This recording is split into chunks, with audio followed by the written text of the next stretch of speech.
Hey guys, so I wanted to share what we're doing for my 4th grader. With spring weather, we do a very minimal school, and it's more kind of unschool, but I guess not, well, I wouldn't say unschool because we do like worksheets and stuff. So I guess minimal homeschooling is what our kind of method is during spring and really most year, spring, summer. In September, I get Ants My Pants, and then with the whole back-to-school stuff and back-to-school supplies, and we do more academic stuff for like a month or two, but then we slide back into what I'm about to show you. Alright, so this is not in any order. She gets to pick what she wants to do first. I just give her a little outline of what she does. I'm like, okay, you need to do cursive, math, and she picks what she wants to do with that. So here's the cursive book, blah, blah, blah.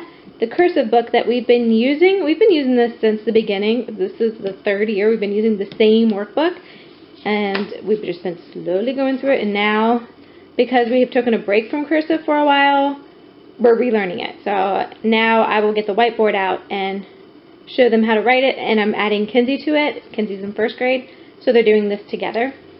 And we're just learning the alphabet again, because she wasn't understanding how to add them, or how to decipher them in the word. That makes sense. And here was this is how I knew she wasn't getting it, because she wasn't able to read the cursive. So we're going backwards. I also have this what your 4th grader needs to know. We just started this about 2 weeks ago, where I will read little sections out of it, and she is taking notes on it. We're learning how to note take. So I would just read, like the other day I read this little section on Gulliver's Travels, and she wrote like 3 or 4 notes about what I read. Kind of like narration, a little bit. This is the math. We do teaching textbooks, but she's not learning from it, so we're stopping the teaching textbooks, and we're doing this. That way I can sit down with her and really get these multiplication facts, because she is not understanding them, and it's just a hard concept for her to grasp. She just does not grasp numbers very well, and I totally relate to that. So that's that, and she only does like one. We just started this like last week. One lesson a day, if that. So like maybe 3 lessons a week. And she also has this binder. And this is kind of like where I write her things. This is, I think, like from last week. Like I said, math. She is reading Crenshaw, cursive. Sometimes I'll add in a writing worksheet. So I'll show that in a second.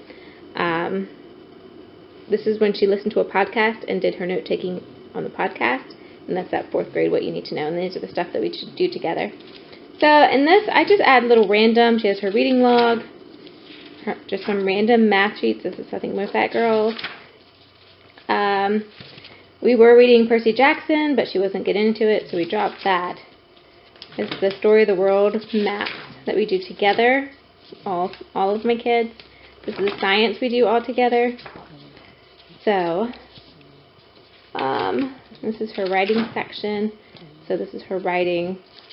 I'll show you what writing book we use in a second. And this has just grammar worksheets. These are Mofat Girls. I love Mofat Girls.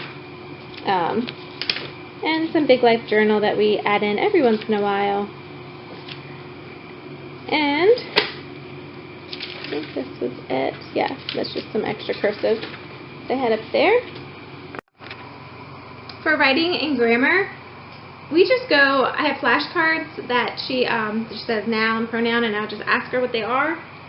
Sometimes we will take apart a sentence from her copywork sentence. We do copywork every day when we're in school. Sorry, I got Margot right here sleeping. And she likes to hold her head back, and I try to hold it.